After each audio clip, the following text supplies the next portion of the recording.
Hi, I'm Jim. I'm a narcissist. I have narcissistic personality disorder. I've been making these videos. Really, if you think you might have this disorder, you've been diagnosed with this disorder, and you're looking to identify with other people. You know or care about somebody that you think has this disorder. You're a victim of someone with this disorder, whatever the case may be. I'm just putting this out there just in case anybody has any interest in the information I have to offer. So I have made 2 other videos. The first one's just kind of an introduction. The second one is how I came to become self-aware that I have this disorder, and actually how I came to be diagnosed by a professional with narcissistic personality disorder. This one today, this video is going to be a little bit different. It's going to go over what I don't have about this disorder.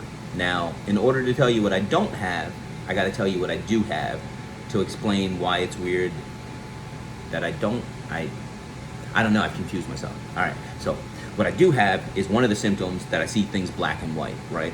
There's A, B, and there's get the out of here, right? There's nothing else, right? There's there's black, there's white, and there's you're wrong, right? There's never a gray area, right? And that's a symptom of this disorder. So I have that, right?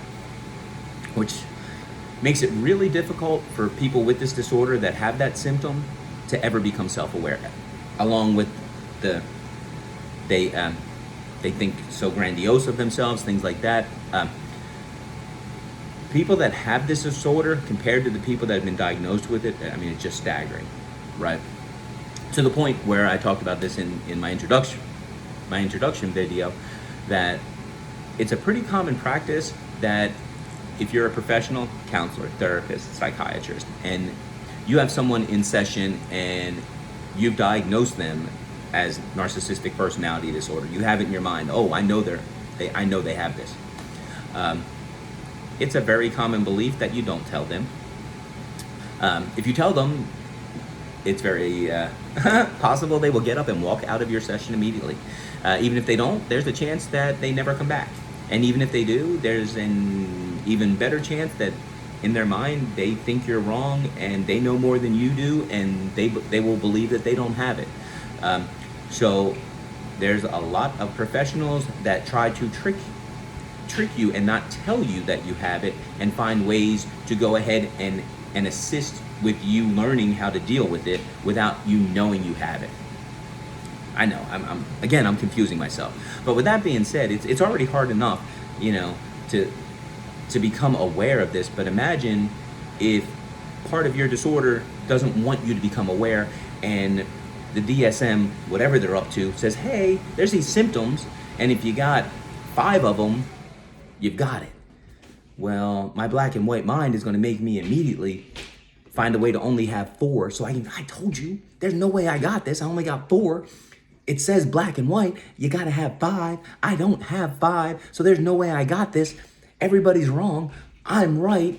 I can prove it because numbers don't lie. I got 4. You got to have 5. So I want to talk about what I don't have, right? Because I'm sure that there's things, if you think this is a disorder you may have, or you've already been diagnosed, there's symptoms you don't have. One of the ones is a big one, empathy. So it is very common with this disorder that the person not have empathy. And empathy is something that I do have. And I'm so thankful that I do. For those that don't, my heart goes out to you. I can't imagine what that's like. And for those of you that are victims or care or love someone that has this disorder that doesn't have empathy, my heart goes out to you even more. I can't imagine what that must be like. The closest I can liken a person without empathy would be imagining one of my sons becoming upset to the point where they were crying, and me just not being able to feel that emotion with them and express it and put myself into their shoes and feel their pain. And I can't imagine what that's like. And I can't imagine if you're the person that is feeling that emotion and you're in a relationship with somebody that's not able to feel empathy. I am sorry. And I'm 1,000 times more sorry that there isn't a better answer for you. the research I've done basically says that what you should do is just pretend. And maybe if you're lucky, you can pretend so much that eventually you'll start pretending to have empathy without even realizing you're pretending. That is a horrific answer, but that's the best they got, and that breaks my heart. And for those of you that have to deal with that, I am sorry.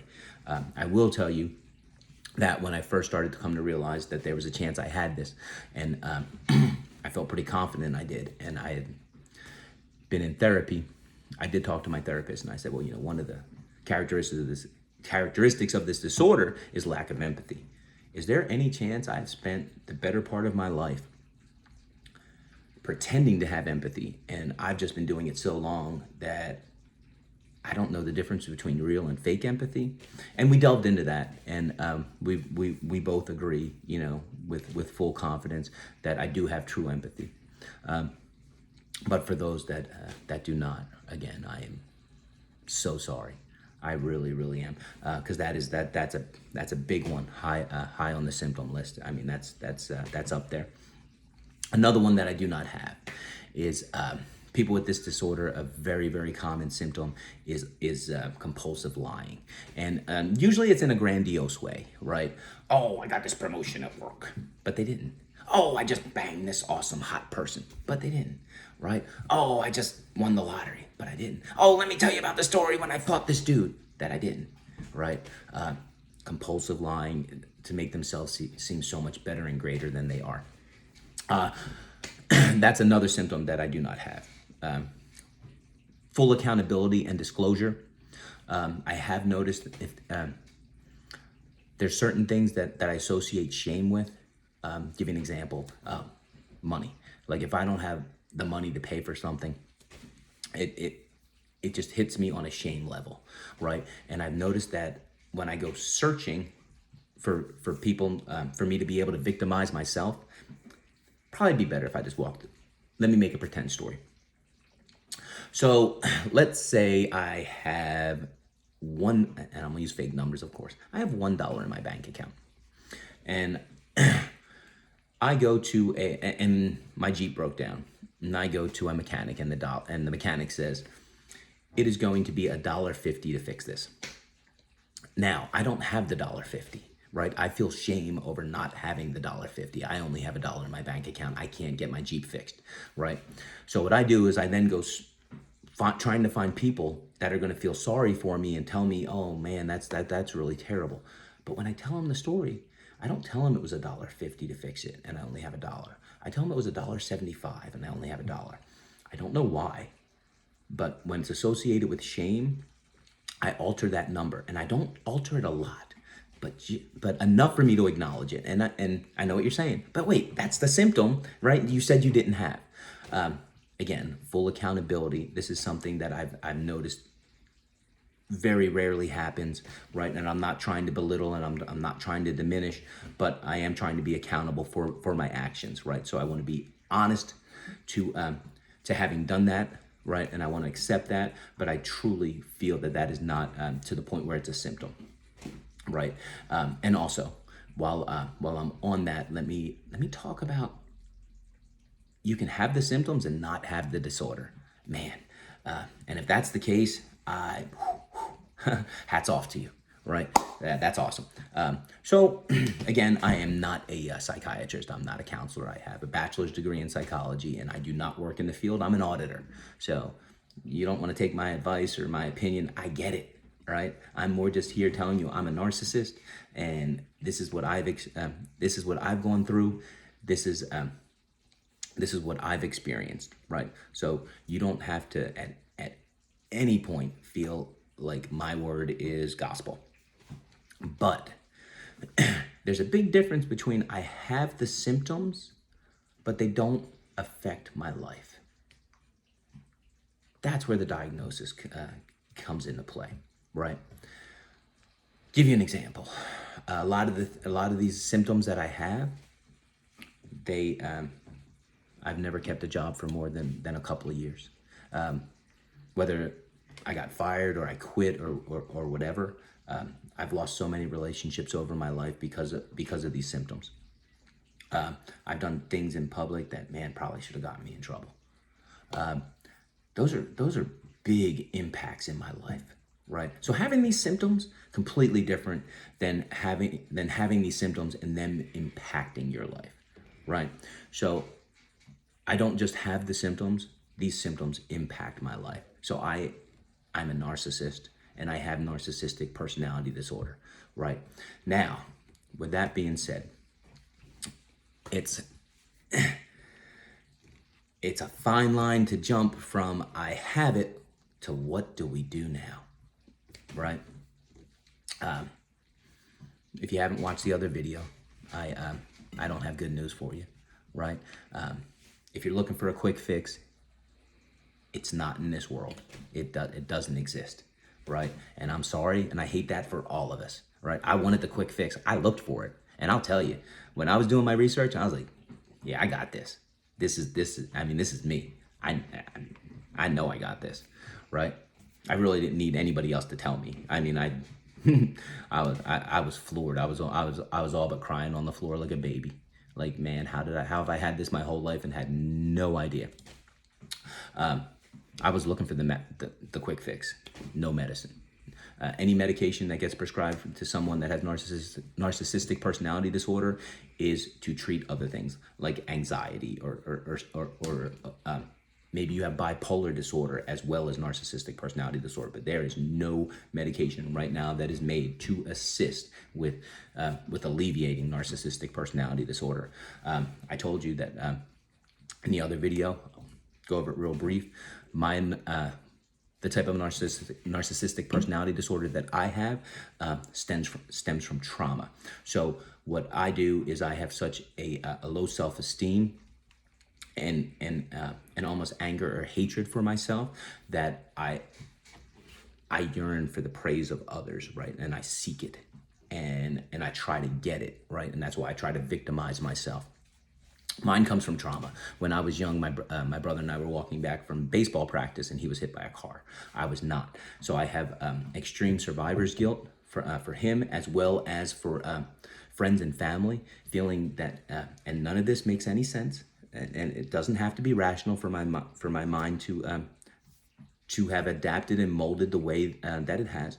But in my mind, I believe that everybody blamed me, that they thought that I should have been able to stop it, and it was all my fault, and everybody hates me because of it. Like I said, that doesn't have to have any stem and rationality. Nobody has ever said that. None of my friends or family have ever blamed me in any way, shape, or form. I mean, they've all, at one point or another, kind of told me the opposite. It doesn't stop my mind from believing that, and it doesn't stop my mind and my psyche from adapting to the way it has by creating this disorder to deal with it. So that is how my disorder developed. But there's no quick fix. And I tell you, I thought there was. You saw Good Will Hunting, and I talked about it in the other video, right? Yeah, the famous scene, it's not your fault, son. Moving a little closer, it's not your fault, son. Moving a little closer. I thought I had that moment. I had found out some stuff about my brother's accident that I tell you, it was like the aha moment. I mean, everything in my mind was completely wrong. How I thought the accident had happened, like there was no, I thought I had the chance of seeing the car beforehand, and there wasn't. The way the accident happened removed all possibility of me being able to know that car was coming. And I thought that was the aha moment. Aha, you still got it. You still got narcissistic personality disorder. There is no aha moment. It's not gonna go away. What I do, and what I would encourage anybody that thinks they have this or has been diagnosed with this, is you need to accept that you have it. You need to identify your triggers. You need to be able to stop your mind in the middle before you make bad choices and react. And that's what I do on forget daily basis. I do it on a minute basis. I mean, sometimes this thing's just firing off insanity, right? And that is the best way I have learned to deal with my disorder. Is it's in me, it's never leaving. But I push that thing so far back, and I make sure that I control my reactions, not my disorder.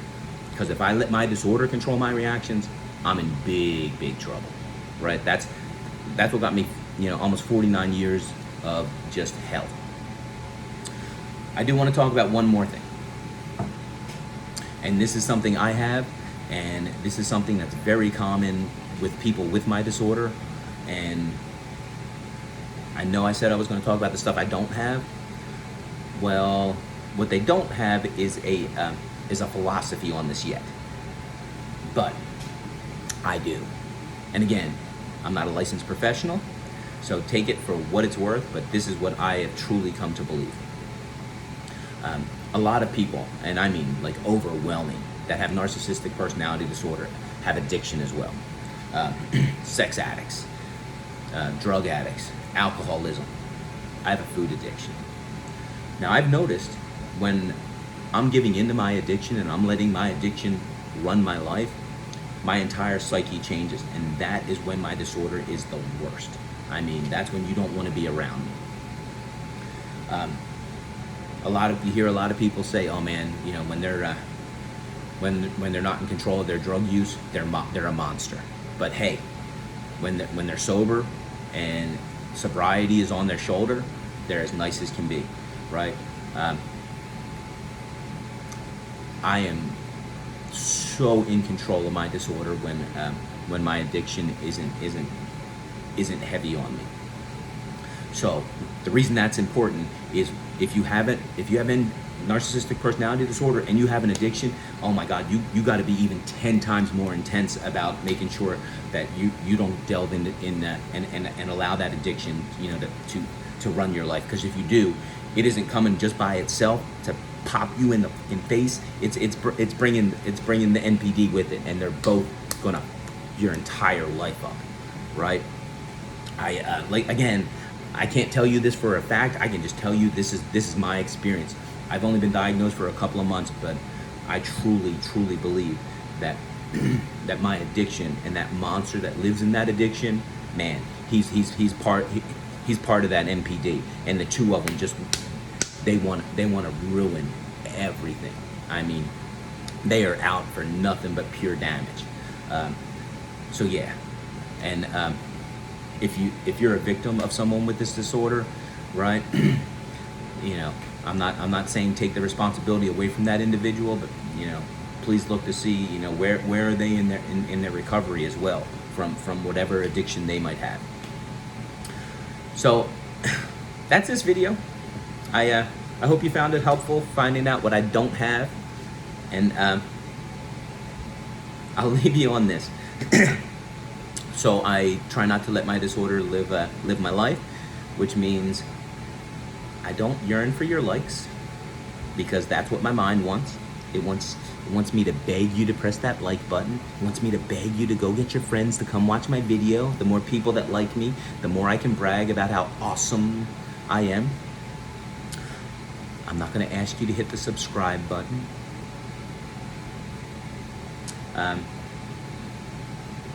Because at that point, I don't want any of this video to be about anything other than me being accountable for my disorder and possibly helping somebody come to the enlightenment that I did.